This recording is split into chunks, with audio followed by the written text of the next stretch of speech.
যারা তথাকথিত স্বাধীনতার ধারক বাহক মনে করত, আজকে এই স্বাধীনতার দিবসে তাদের অস্তিত্ব বাংলাদেশের মাটিতে নাই।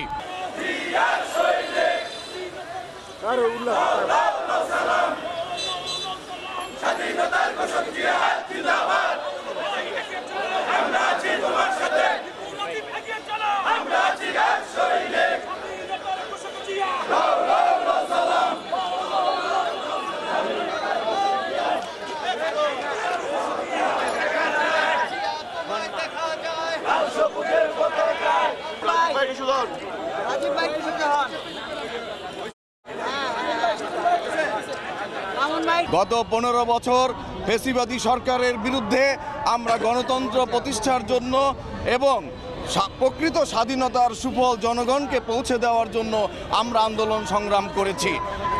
আমি বলতে চাই, পৃথিবীতে অনেক ফ্যাসিবাদী দল তাদের ফ্যাসিবাদী আদর্শের কারণে, কর্মকাণ্ডের কারণে বিলুপ্ত হয়েছে।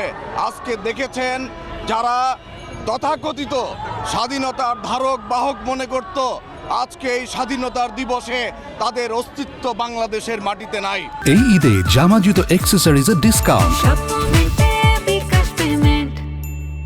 সুতরাং বলে দিতে চাই, ইতিহাস থেকে শিক্ষা নিতে হবে।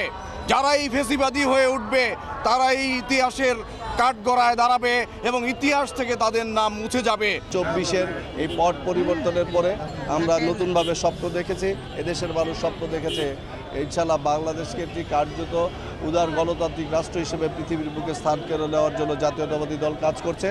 আজকের এই স্বাধীনতা দিবসে মহিলা দলের একটি অঙ্গীকার, সেটা হলো বাংলাদেশকে চাঁদাবাজ মুক্ত করব, দখল মুক্ত করব, ক্ষুধা ও দারিদ্র্য মুক্ত করে এই বাংলাদেশের মাটিতে গণতন্ত্র প্রতিষ্ঠা করে সুষ্ঠু নির্বাচনের মাধ্যমে বাংলাদেশের তারুণ্যের অহংকার তারেক রহমান বাংলাদেশে ফিরে আসবে এবং এই জনগণের ভালোবাসায় সিক্ত হয়ে রাষ্ট্রীয় ক্ষমতায় আসীন হবে।